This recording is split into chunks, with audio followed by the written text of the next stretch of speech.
Welcome to everyone who's watching. It's a pleasure for me to take part in this conversation. Graciliano Ramos, the author we'll be discussing today, is a writer that I love and that I have been reading for a long time.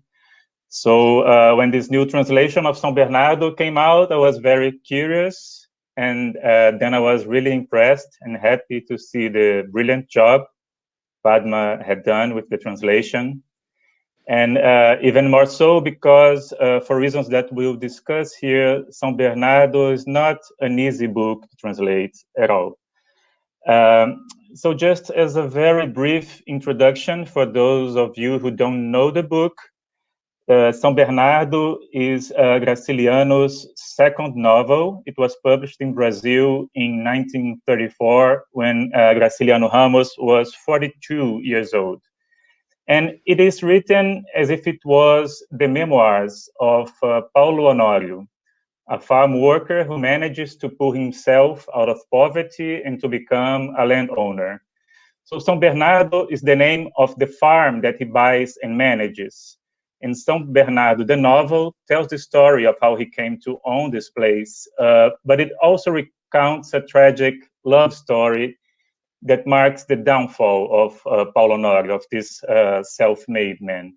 So in the book, he's telling the tale of his own rise and fall, so to speak, and it is a tale connected with issues of inequality in Brazil, but also with love, with gender relations, and with writing itself, and how writing may challenge or be complicit with the prevailing status quo. So to begin our conversation, I believe Padma has prepared a passage from her translation to read for us. So let's now hear Padma reading from São Bernardo. Sure. Thank you, Miguel. As we've seen, Melanie is putting up a little bit of text, and I think you guys can toggle if you choose to either look at what I'm reading or just like full screen my face as I read, depending on how you prefer to connect with this. Before I start, I'd like to offer some thanks, if I might. First of all, certainly to Melanie at the Center for Fiction, and also to Katrina Dodson, who's been a wonderful friend to me as I've been entering into this world of translation, and to the translation itself, giving so much assistance with connecting me with people and offering introductions. The translation world is not huge, but it tends to be very warm. I've learned over the years, so that's a huge bonus to having done this project. Beyond that, I'd also love to thank World Words Without Borders, Eric Becker, and Miguel, who have also been great promoters of this, and Eric is as well a great advisor. On this translation, I'll be reading from the book, which you can find. I think there's a link there. New York Review Books, My Next Thank You, did a beautiful job of designing this, and of course many of you have a Pavlovian response to the design, as I do. Anytime I see one of these books, I just know that it's going to be something that intrigues me. So Edwin Frank, Sarah Kramer, and Nick During over there have been are the ones responsible for this. Edwin Frank in particular, and I'll talk about him a little more, was the guiding light for this. The translation itself wouldn't have come to be without, first of all, Sheila Ribeiro, who was my first Portuguese teacher, one of my very best friends, and who, because of the mysteries of the pandemic, is actually tuning in today. And I'll be referring to Sheila as well, because she was key in the early parts of helping me trying to enter this book in a way that Miguel and I are going to talk about. Sarah Wells was a great friend to this manuscript, read it twice, a brilliant scholar and translator, and my husband, Jeff Brock, who was my first translation mentor, in fact. So I'd love to start by reading just a couple of paragraphs from the original to start us off, and then I'm going to read the first short chapter of the book. It's about 4 or 5 minutes. Antes de iniciar este livro, imaginei construí-lo pela divisão do trabalho. Dirigi-me a alguns amigos e quase todos consentiram de boa vontade em contribuir para o desenvolvimento das letras nacionais. Padre Silvestre ficaria com a parte moral e as citações latinas. João Nogueira aceitou a pontuação, a ortografia e a sintaxe. Prometia ao Arquimedes a composição tipográfica. Para a composição literária, convidei Lúcio Gomes de Azevedo Gondim, redator e diretor do Cruzeiro. Eu traçaria o plano, introduziria na história rudimentos de agricultura e pecuária, faria as despesas e poria o meu nome na capa. Estive uma semana bastante animado, em conferências com os principais colaboradores, e já viu os volumes expostos, um milheiro vendido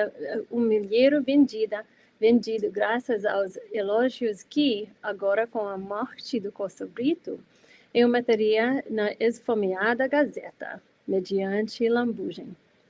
Mas o otimismo levou água na fervura. Compreendi que não nos entendíamos. All right. So that's just a little taste of the Portuguese. Now for the English. Before I started this book, I thought division of labor was the way to go. I approached several friends, and most of them heartily agreed to pitch in for the betterment of our national literature. Padre Silvestre would look after the moral side and the Latin quotations. João Nogueira took on punctuation, spelling, and syntax. I promised Archimedes the typography, while for literary flair, I invited Lúcio Gomes de Azevedo Gondim, editor and director of the Cruzeiro. I'd outline the plan, insert the basics of agriculture and cattle raising, cover the costs, and put my name on the cover. It was an exciting week, meeting with my main collaborators. I could already see the volumes on display, 1,000 sold thanks to the eulogies I'd placed in the wafer-thin Gazeta on Costa Brito's recent death, trying to gain some advantage. Anyway, my optimism went up in smoke when I realized we weren't all seeing eye to eye. João Nogueira wanted a novel in the language of Camões, with sentences turned back to front. Count me out. Padre Silvestre gave me a chilly reception. After the October Revolution, he turned fanatical, demanding rigorous investigations and punishments for anyone who wouldn't wear a red scarf. He gave me the side eye, and we were friends. Those patriots. It's fine. Everyone has their obsessions. I dropped him from the plan and set my hopes on Lúcio Gomes de Azevedo Gondim, a good-natured journalist who writes what he's told to. We worked for a few days. Afternoons, Azevedo Gondim would leave the newspaper to Archimedes, lock the nickel and dime drawer, and pedal his bicycle out to São Bernardo, half an hour on the roadway that Casimiro Lopes had been trying to fix with a couple of other guys.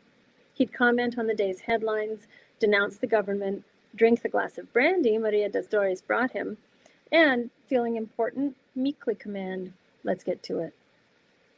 We'd go to the porch, sink into wicker chairs, and work out the plot, smoking, looking out on the Caracu heifers grazing in the pasture below, and farther out at the edge of the woods, the red roof of the sawmill. At the start, everything went well. We were in perfect agreement, had long conversations, but each of us turned out to be listening to himself, not taking seriously what the other said. Warming to my subject, I forgot what Gondim was actually like. I saw him as some kind of blank page, receiving the confused ideas boiling up in my brain. The result was a disaster. 2 weeks or so after our first meeting, the Crusader's editor presented me with 2 typed chapters of nonsense. I lost my temper.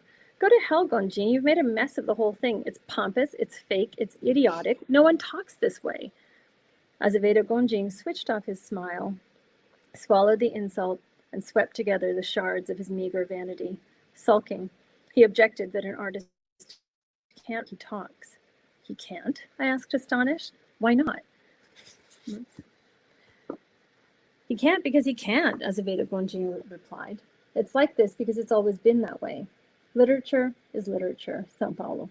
Folks argue or fight, go about their business in a natural sort of way, but arranging words colorfully is something else. If I wrote the way I talk, no one would read me. I got up and leaned on the balustrade to get a closer look at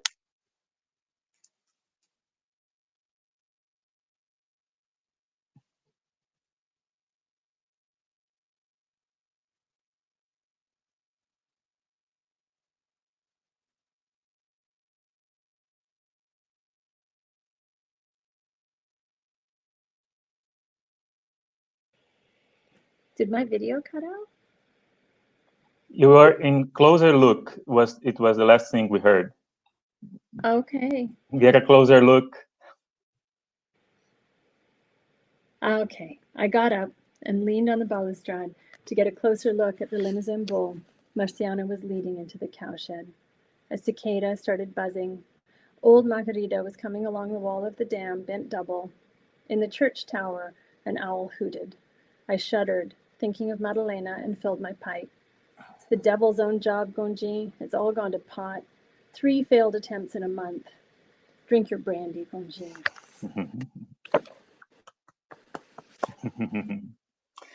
Thank you, Padma. That is brilliant. I'm glad the internet helped.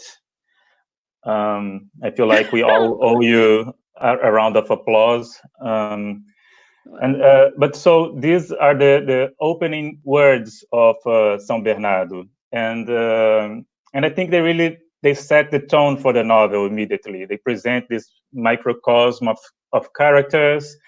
They bring up this topic of writing, which will be so important in the novel, and they give us a good glimpse of this Paulo Honorio, this guy, which is writing his memoirs.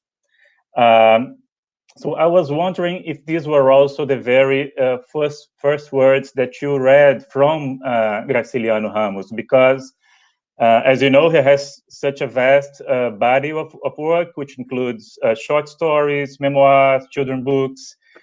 So did you begin by reading São Bernardo right away? And at what point did you start thinking that this was a writer that you would like to translate? Yeah, as I recall, I became interested in Graciliano through the same book that many people know, but that also initially had turned me off, and that was Vida Seca, his final book, which I must have encountered at some point very early in my interest in Brazil in translation, and it's translated as Barren Lives, and I'd always sort of heard about it as a book that is a little bit like John Steinbeck. It's this story of this hardscrabble family in the Northeast, drought-ridden, fleeing one ranch looking for work. And so it sounded very sort of social realist. Not that I'm not interested in that. I am. But I had moved to Arkansas. This is maybe 15 years ago. I felt I was losing my Portuguese for lack of opportunities to practice, which fortunately that has changed thanks to the founding of a Portuguese language department here by a wonderful person who's now become a friend, Edvan Brito. But in that time, I didn't know what to do. And my husband, who's a translator, suggested I look for a book perhaps that needs to be retranslated. And I think I just went to the university library and I was browsing the shelves and I thought, oh, right, yeah, Barren Lives. I remember this. It's meant to be a classic. What's it like? But when I read it, I found it was not at all how I had perceived it. It was so much more ironic, formally magnificent, on the linguistic level, so textured. And this came through in the translation, but I quickly got the original to see, like, I think I'm hearing things that I'm not seeing in the English. So I retranslated the first chapter of that. And as you know, it's a book in stories that sort of has this circular structure. And got that published quite quickly and actually approached Edwin Frank at New York Review Books about publishing a new version of Vidas Secas. But the rights to that book turned out to be unavailable. It's under an old contract that means the current publisher holds those rights in the US virtually in perpetuity. So I started looking through the rest of Graciliano's corpus. I looked at Angustia, which I also liked, but when I fell on São Bernardo, he had already gripped me with his language and with the structure of Vidas Secas, but here that those layers of irony and humor the voice. This is, I mean, his first 3 books are all told in first person, but this voice came out so strongly, this gritty, knowing and yet oddly gruff voice, the sort of different registers of the literary and the very earthy really seized me. So I, by that point also, I think I'd read enough of the scholarship around Graciliano and also like literary history works by, say, Fred Ellison or Darlene Sadley or other scholars who have worked on him to make me realize that he is somebody who'd really been overlooked in the Anglophone world. I couldn't understand why. I've written about this. How come he's so often referred to as the Faulkner of Brazil, but we don't refer to Faulkner as the Graciliano Ramos of North America? I mean, the sort of skewing of literary politics, like the politics of literary perspective, seemed so obvious in his case. And so this really lit a fire under me to try to bring him to a wider English-speaking audience. Mm-hmm, mm-hmm. And was São Bernardo the very first thing you translated? You also... I did. I managed to do that first chapter. Like in my whole translation life? No, I mean, in Graciliano, yeah. It was the first chapter of Vidas Secas, and I translated a bit more, but I couldn't do anything with it because of the legal question. I also did translate a bit of Angustia, just trying to see if I could make my way through that. But this is the first of his books where I translated the whole thing. Yeah.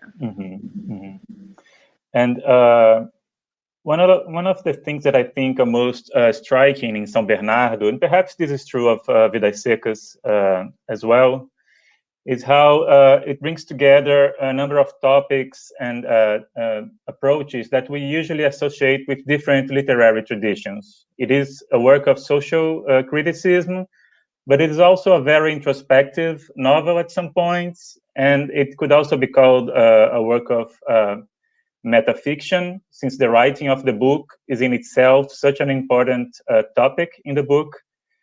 And all of these threads sort of come together in the figure of Paulo Honório, who is both the protagonist and the narrator of the novel. So could you briefly tell us who this Paulo Honório is and how these different dimensions of social critique, introspection, and metafiction intersect in the novel?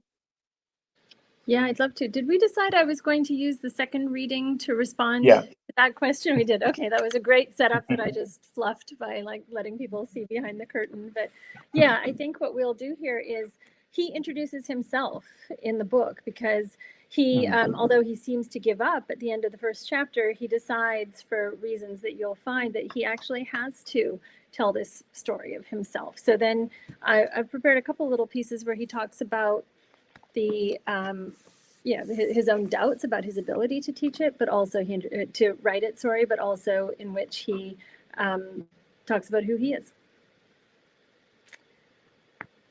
Let's continue. I mean to tell my story. It's tough. I might neglect to mention useful details, ones that seem to me beside the point, irrelevant, or maybe more used to dealing with hicks. I won't trust readers to understand and will repeat insignificant passages. All the rest of it will be arranged without any order, as you'll see. It doesn't make any difference. As my mestizos would say, there's more than one way to skin a cat. Let me start by declaring my name is Paulo Honório. I weigh 89 kilos and I turned 50 on São Pedro's Day. The age, the weight, the bushy gray eyebrows, and this whiskery red face have brought me quite a bit of respect. I got less respect before acquiring those features. Frankly, I use São Pedro's Day in that year because they're in the parish book of baptism registrations. I have a certificate mentioning godparents, but no father or mother. They probably had their reasons for not wanting to be identified. So I can't celebrate my birthday precisely. In any case, if there's a discrepancy, it's probably not big, a month, give or take, doesn't matter. We don't have exact dates for lots of important events. So I'm the first of a family line. On the one hand, that might not sound like a happy condition, but on the other, it means I don't have any poor relatives to support, those shameless nuisances you usually find slithering alongside people working their way up. If I tried to tell you about my childhood, I'd have to lie. My guess is I drifted around. I remember a blind man who used to pull on my ears, an old Margarida who sold sweets. The blind man disappeared. Old Margarida lives here at São Bernardo in a clean little house. She doesn't bother anyone. Costs me 10 mil-réis a week, hardly enough to pay her back for everything she gave me. She's lived a century, and one of these days I'll buy her a shroud and bury her near the high altar in the chapel. Until I was 18, I hoed a hard row, earning 5 tostões for 12 hours' work. That was when I committed my first act worthy of mention.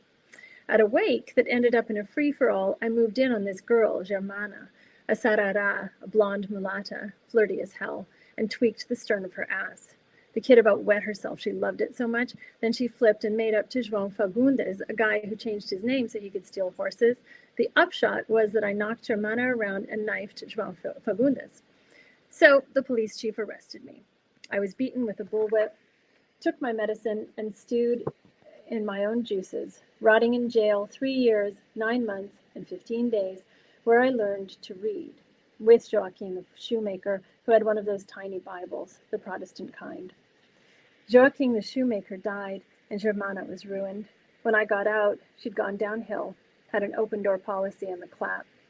By that time, I wasn't thinking about her anymore, though. I was thinking about making money. So that's Paulo Onario, I think, in his own nutshell. He is this gruff man, just sort of past the prime of his life, we'll say, 50 years old, grizzly, and now bathed in regrets, which are going to motivate the writing of this book, except that he also wants to brag about his considerable accomplishments. But this little passage where he's a day laborer, doesn't know his parents, knifes somebody, ends up in jail, comes out literate, and we'll learn very shortly, with the ambition to buy the place where he himself formerly worked, which he will get by hook and by crook, by means legal and illegal. As I was thinking about this, I realized he's a bit like Tony Soprano, for those of the viewers who know that show. He's a criminal, but with this deep subjectivity that will be exposed through the course of this book. Which is to say why it's, as you say, introspective. So much of it is about literacy, the power of literacy, the ways that his own literacy also estranges him from himself. And so that is one aspect of the metafiction that you've described. And of course, because it's this story of this person who started out with nothing and ends up this very powerful landowner and sort of big man in that area, it is also, as you say, the sort of rags to riches story as well. Mm-hmm. And he's also a worker, which I think Tony Soprano also is. Right. But sort of deeply troubled by his deeds, I think. And I think, so this is a remarkable sort of self-introduction by Paulo Onario. And one thing that I think it shows is how important irony is in the book. There is this constant combination of humor and aggression in the way in which Paulo Onario refers to his own actions, but also to the people he deals with. And I think one of the main achievements of your translation is to draw out this ironic tone in Paulo Onario's voice, which to a less attentive reader, I think, could have sounded merely like cruel or sarcastic, but irony can be very dependent on specific things like linguistic context, the timing of the sentence. So I was wondering, how was it to translate all of these passages of irony, of dark comedy, without killing the joke, so to speak, in the process? Yeah, I think that's a really good question, and it makes me realize how vivid I think the book is. I mean, if I managed to succeed in translating the humor, it's because the situations were so clearly presented. I felt like I could see them. I felt like I could hear them. And so, translation in various ways, depending on how you view it, is a retelling, right, of a story. And so it was as though I'm rendering these scenes that I myself have witnessed, right? It's also true, though, that, I mean, I love all kinds of comedy. Inadvertent or situational comedy is a particular fondness of mine.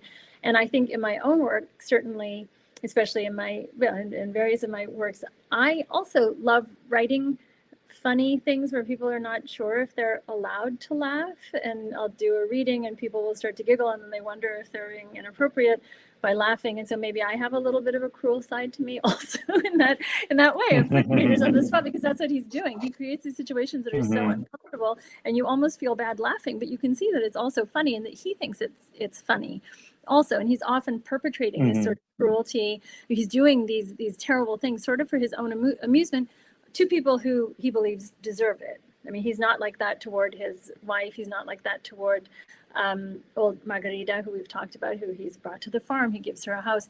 But to people who he thinks are layabouts, who are, privileged, who are trying to take advantage of him, they really get it. And he kind of really enjoys torturing them that way. So I kind of couldn't help enjoying it also. By proximity. And another challenging aspect, perhaps the most challenging aspect of São Bernardo, is the language that Graciliano uses. He told his wife, Heloísa, in a letter that after writing São Bernardo in Portuguese, he translated the book into Brazilian, so to speak. And not to any Brazilian, but to a complicated Brazilian, as he calls it. A backwoods Brazilian, which city people would have a hard time understanding. And I can say myself, as someone from Rio de Janeiro, that there are some passages in the original text of São Bernardo which do require some effort to make sense of. I can't always understand what the expressions that Graciliano uses mean. So why do you think Graciliano decided to make this sort of self-translation? And how was it for you to try to reproduce something of this effect of a complicated Brazilian when putting the text into English? Yeah, so it was useful for me. One of the critical moments for me in understanding how this book was positioned was when I spent about a month in Brazil with my dear friend Sheila, who I mentioned, and I was asking her about various of the expressions in the book, and we were going through them one by one. And Sheila's mother, hi Majo, if you're watching, is from the Northeast, and so Sheila has spent time there, and she really felt like she had some understanding of the idiom. But we would go through one expression after another, and she's like, I've never heard that. I don't know what that could mean.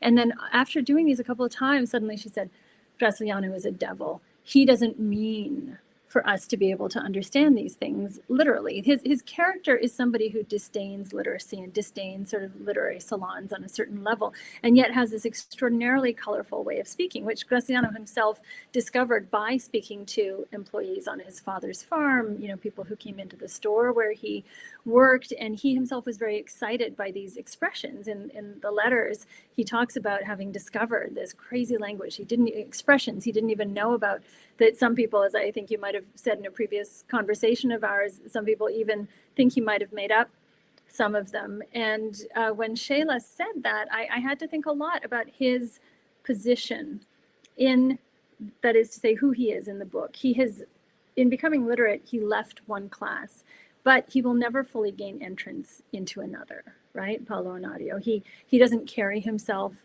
like a member of the lettered classes. He doesn't speak their language. There are a number of instances where he shocks people by things that he says. So in some way, Graciliano, in representing Paulo Onario's story, has made it slightly hermetic to people like us, to sort of lettered people who enjoy literature, and even to Brazilians from the major centers, from the South.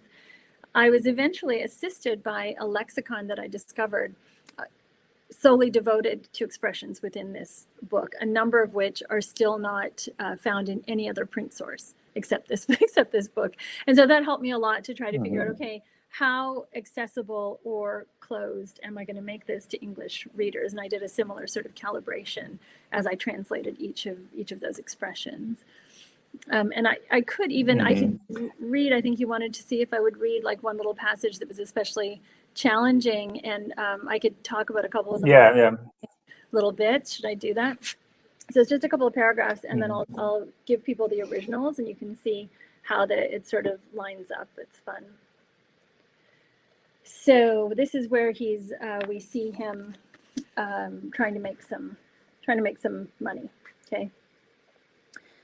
At first, capital kept giving me the slip, though I chased it nonstop, traveling the backlands, trading in hammocks, livestock, pictures, rosaries, knickknacks, winning some here, losing out there, working on credit, signing notes, carrying out extremely complicated operations. I went hungry and thirsty, slept in the dry sand of riverbeds, fought people who only spoke in shouts, and sealed commercial transactions with loaded guns. Here's an example.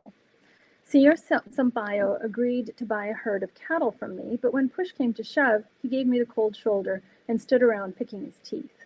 I went back and forth around the bend trying to get him to pay up, but he was hard as nails. I cried to him about my miserable luck.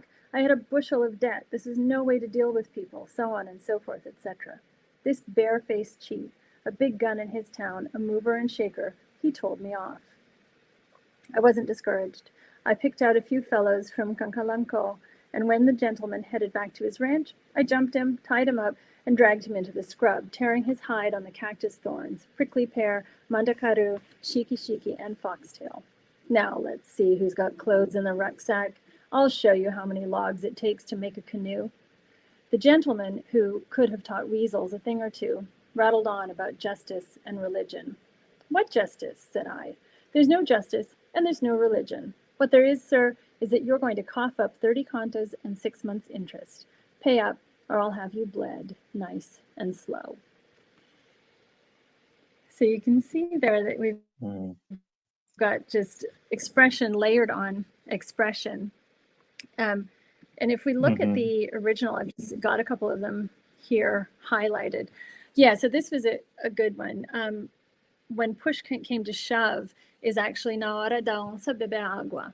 So the moment when the jaguar drinks water, which, you know, literally doesn't mean anything to an English speaker, but means basically when the moment of truth, right? So I made that push comes to shove, but also in the next phrase, it's deu-me com um cotovelo. So like elbowed me.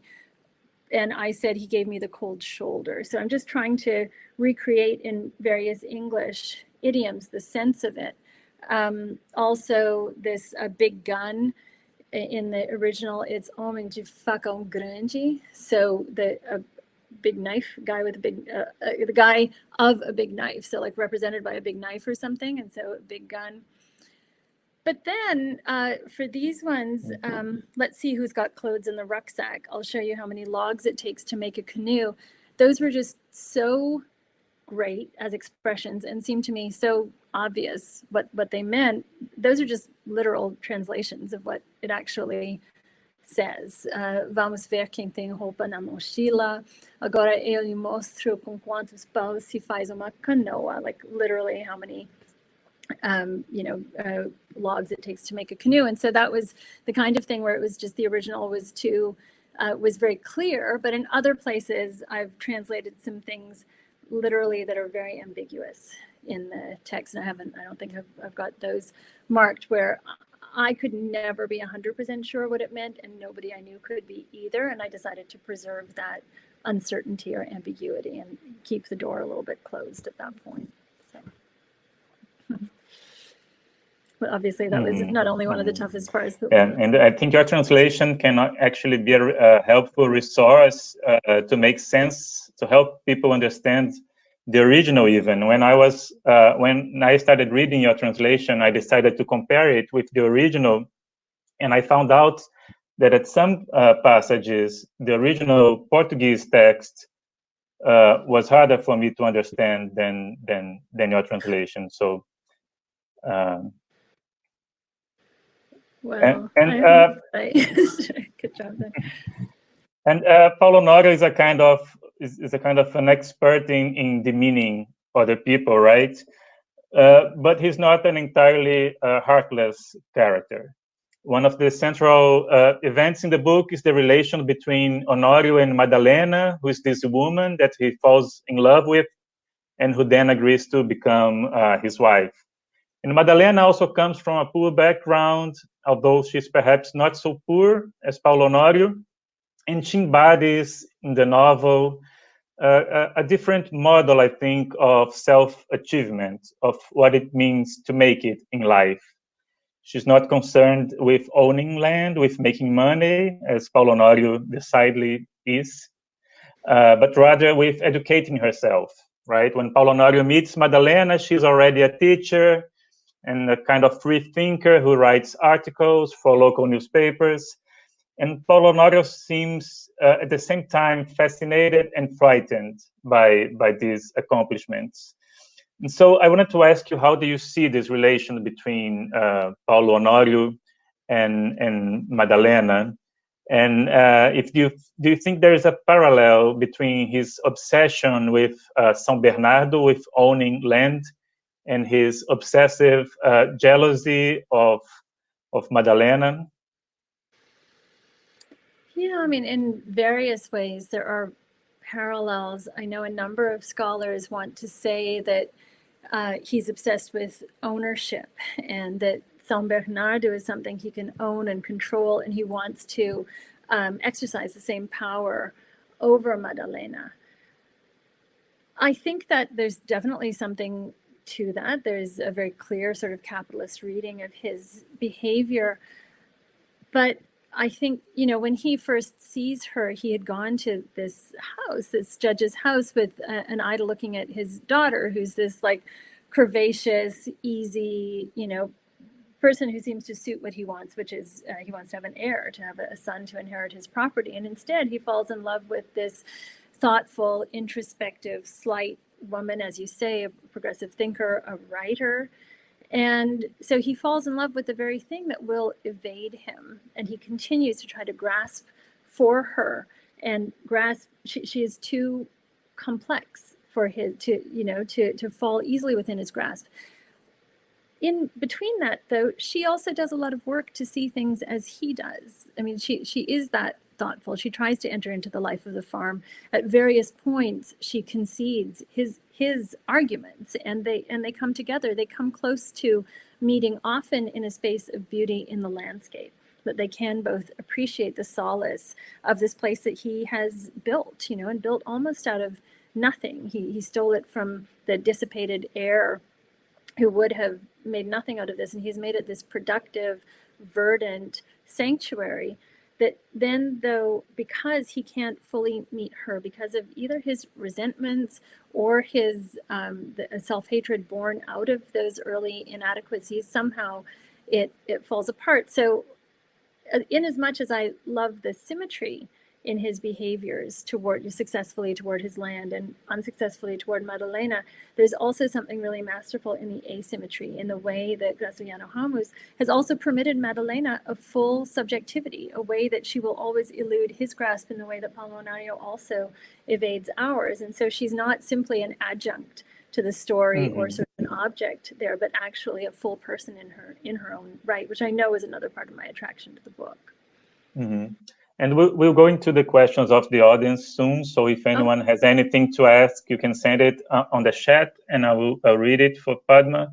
But I wanted to make one more question, which is, this premise of a book set in the Brazilian countryside in the 1930s may at first seem like a very remote story for a contemporary North American audience.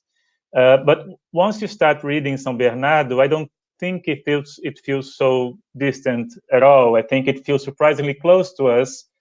And one of the reasons for this, I would say, is that Paulo Honorio is so imbued of this capitalist ethos of work and of amassing property and wealth. He's like an entrepreneur whose main ambition is to make it, and making it in his world means basically owning land. So I wanted to ask you, what is your interpretation of the motives driving Paulo Honorio? And would you agree that his preoccupation with money and work form an aspect of the book which might bring it closer somehow to present-day readers in the US? Yeah, I mean, I don't think as a figure he's very unfamiliar to anybody who enjoys, I mean, the classic North American rags to riches story, whether it's Jay Gatsby or Thomas Sutpen, with all of the tragedy of encumbrances that also accompany those stories. It very much fits within that category. Paulo Nario also aspires, as those two figures do, not only to material wealth, but to the respectability that will always elude him. He wants to be accepted on his own terms. So he continually sort of undercuts and sabotages his own efforts because he wants people to come to him. He doesn't want to be forced once more to go to them. And so, I think in that tension, North American Anglophone readers certainly will get who he is, along with that identification with the land. I mean, many Brazilians object to people referring to citizens of the United States as Americans when we are talking about the Americas, right? That from the tip of Canada to the southern tip of South America, this has always been about occupying land and owning land and what land ownership looks like. And so any book that concerns that, I think a Canadian like me and an American like many of the people in our audience or Brazilians all get that hunger and what land represents in the way of solidity of home, identity. Responses, in the US, all the reviews have been very strong. Most of the reviewers know the original in some way, though, and so I've been very curious to hear from friends who had absolutely no acquaintance. Several of them, the people who are very honest with me and with whom I talk a lot about books, have said that initially they found it tricky to navigate the ways that the North American English was being used to express what felt to them like this very local Brazilian story, but that gradually they sort of fell into it in one way or another. So that's been interesting for me to have those conversations now. Great. So we have two questions from the audience so far. And the first one is from Marcia and Glyn Finlay. And they say, well, one of them says, I'm one of your many Arkansas fans, AR fans. Yeah. Yeah. Do you like the character of Paulo Honorio? I'm not sure I do. He's self-made. And this reminds me of something you said in our interview for Words Without Borders, where you described the book as a tour de force of toxic masculinity. So how was it to convey this voice of such a difficult, thorny personality into English?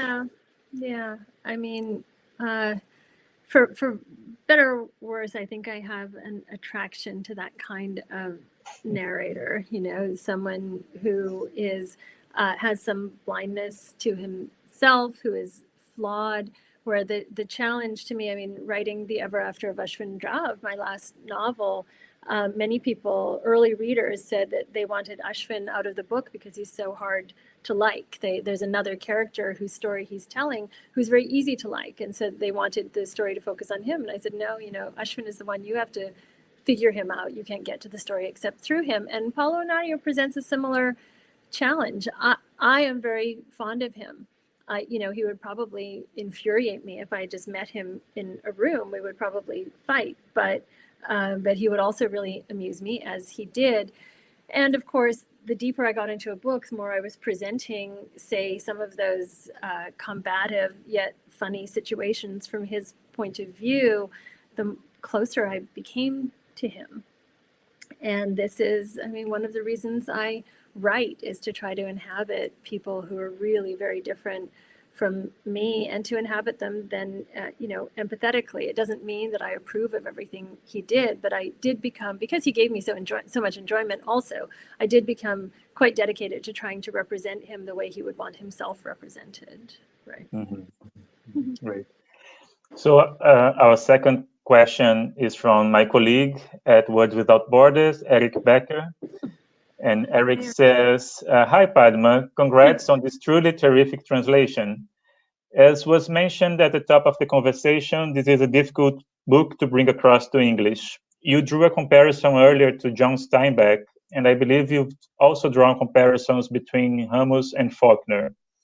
I wonder if you could speak a little bit to what role these comparisons or analogs played or didn't when it came to finding a voice for Paulo Honório. Yeah, I mean, I looked at those books. I certainly reread Absalom in an early phase of work on the book, just being so struck by the similarity in Thomas Sutpen's emotional position to Paulo Honório's. But that was at an early stage, and the deeper I got into the book, the more struck I was by the deftness of the portrayal, the lightness, the, as I said, situational comedy. And so the more important it became to me to try to hear the register of this book on its own terms and not comparatively. So I think that that those other analogs assisted me in sort of entering the position of, to try to situate Paulo Honório, both emotionally and, then I read, as I said, a lot of scholarship to situate him historically and geographically. But I think it was actually reading other books by Graciliano that helped me sort of triangulate the voice, if anything. There are, as with Faulkner, there are certain words and phrases that he likes and that he uses, even though this book's language is so particular. And there's certainly a rhythm that all of his fiction for adults, we can say his 4 novels have in common. And so even now when I go to Angustia, I can really hear the rhythms of this book. And even in Vidas Secas too, as different as the subjects are. So I think that was the thing that helped me most to find to just sort of fine tune the voice at the end. Mm-hmm. Mm-hmm. And Vanessa asks, Padma, have you considered using similar expressions in English from the same period and likewise place, like some countryside region in US or Canada in the text? I mean, I write mostly about Canada and India. And so certainly in my first novel, which was set in a very remote and enclosed part of India 100 years ago, I was aware because the whole book is rendered in English, I'm aware of Tamil expressions, but I'm not nearly as intimate with Tamil as I would have liked to be. But there was this sort of rendering of place in the language, but this sense of translation, right? Because the whole thing is taking place in Tamil, but rendered in English. I'm just trying to finish right now a book that takes place in Western Canada between the 60s and the present. And in that, there are a lot of expressions from the interior of Western Canada, but they come out of my research mostly. I think as, sort of a child of immigrants and now an immigrant in the US, I wish I had a stronger ear for idiom. I hear people talking in a certain way. I'll often make notes on what people are saying, but I don't always I feel like when I render it, I only have one piece of short fiction set in Arkansas, and I really feel like I had to invent the language for that and invent a kind of self-consciousness because I didn't trust myself to render an Arkansas dialect, of which I've learned there are many. I mean, I just hear our friends in Fayetteville who are from Arkansas speaking in so many different ways, so many different accents, depending on what part of the state they come from, whether their parents are also from Arkansas. So I'm attuned to that specificity, but I don't really trust myself to render it, truth be told. Mm-hmm. And Sheila Ribeiro says, first of all, I'm a huge fan of Padma as well. My question is for both of you. Miguel, you said that you have less trouble understanding Padma's translation than the original Graciliano's. Could you please let us know why? And Padma, do you think you are more gentle than Graciliano? So for my part, it's not, there are some specific words and expressions that Graciliano uses, which he collected in Alagoas in the Brazilian Northeast, like 80 or 90 years ago. And so it's just very hard to figure out what they mean in some cases. And I think when Padma translated them, she came up with solutions that somehow bear a clearer relation to what they mean. And so that's what I meant. I could figure out, it was easier for me to figure out at some specific words and expressions the meaning when reading Padma's translation. And Padma, so your part, do you think you were more gentle than Graciliano? I mean, I suspect so for a couple of reasons. I mean, when you said that, Miguel, you said early on that my translation, of course, is a very particular reading of the book. So to the degree that my rendition of those expressions is easier to understand, it has to do with both being gentler and having to choose. So I've had to render them in some way in English. In some cases, as I said, I have tried to preserve a certain amount of ambiguity or a certain amount of closedness in the text, but I'm sure that I lacked the same confidence that Graciliano would have to make something obscure and completely impossible to understand. I mean, if he wanted to do that, he just did it. Even though this is his second novel, he already had pretty strong sense of what his legacy was going to be, and in addition to which he wasn't famous then, so he could really had the freedom to do what he wanted with this, and I think that's what he wanted to do. Whereas I, in service of him, I don't know that it would have been a great service to him to make those places as impermeable as they are in the original. Plus, I just had to choose to a certain extent. And it's not very easy to figure out exactly what is or is not obscure and to what extent, because it depends a lot on the context of reception and who's reading. So right, exactly. Yeah. So I'm sure I would have erred on the side of a little greater lucidity rather than hermeticism, if that counts as being gentle. I'm sure I'm also just nicer than Graciano. I mean, I wish I were as penetrating as he was, but. Okay, so Sean Michaels says, "Hi from Montreal. Could you talk about the experience of translating another writer's fiction as opposed to writing your own? Do you feel like you suppressed your own stylistic voice, or is the finished product a kind of conversation? And why did you choose the approach you did?" Yeah. Yeah, so this is funny that Sean would be asking me this, because Sean and I met because we were both on the shortlist for the Giller Prize, with Sean won, which is thrilling for his wonderful book, Us Conductors. And, he and I have talked a lot since then about what that means, all that publicity, and then, then it can go away, and then you're like left to be writing as you were before. And at the same time as the publicity can feel like way too much attention and nothing to do with writing, when it vanishes, you feel sort of bereft. So writers are often on this sort of roller coaster, and to take shelter in Graciliano's, in somebody else's book for a while, and somebody especially who I felt had been unfairly overlooked, seemed this wonderful thing to do, to just sort of vanish myself, disappear myself into somebody else's work, and to try to do this service to Graciliano, who, like, late in life, he was still struggling for money, even though he knew that his work was going to be, I mean, eventually Vidas Secas is read by every Brazilian schoolchild. I mean, it's taught across the country. It's gone into 100 editions or something, and he didn't really see much of that either in the way of glory or in the way of money.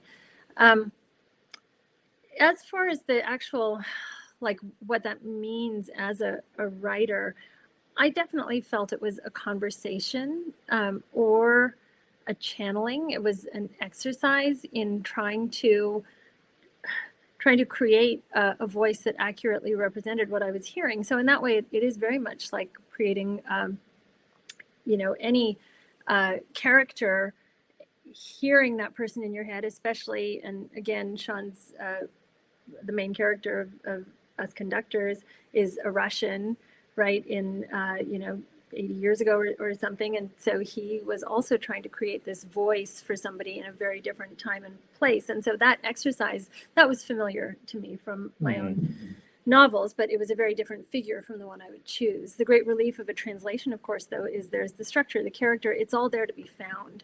And so the digging in process feels quite different from the writing of original fiction. And there is always this consciousness, which I think my editor, Edwin Frank, had to kind of knock me out of. At the very end, he felt I had been too precious in the sort of penultimate stages, too precious in my translation, whether because I revere Graciliano too much or because I was not feeling secure enough in my readings. And he said, you really have to now make this sound the way you hear it. You really have to take that last step. And it was a real kind of push for me to do that, where I had maybe been too timid up to that point.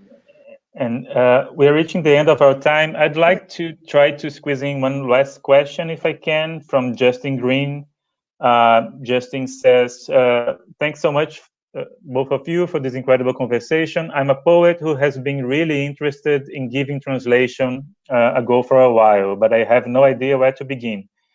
Padma, particularly with that first chapter of Vidas Secas, what was it like approaching the text for the first time with the intent of translating it? And how was the experience of publishing translations compared to that of publishing your own writing? You have to make it very short because we only have like one minute. Oh boy. Okay, so I would strongly recommend just choosing a writer you love, whether you've encountered that person in the original or in a translation. Try it, just go for it like you do with your own writing. The first draft, nobody has to see it.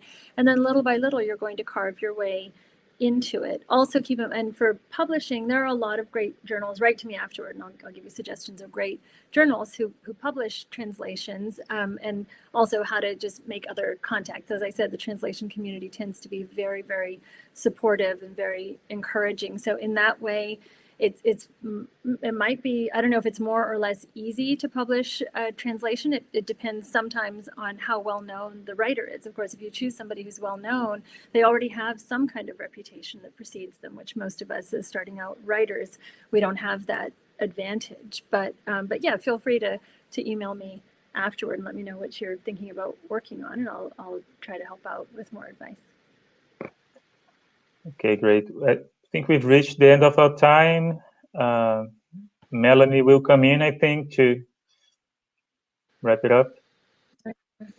What a wonderful conversation. Thank you both. And thank you to our audience for joining us. The Center for Fiction bookstore is open again. So if you live in Brooklyn, you can come by and pick up a copy of the book there, or you can use this link down here to buy it if you don't. So grateful to you both for this wonderful conversation. And thanks everybody for joining us. Please come back and visit us again soon.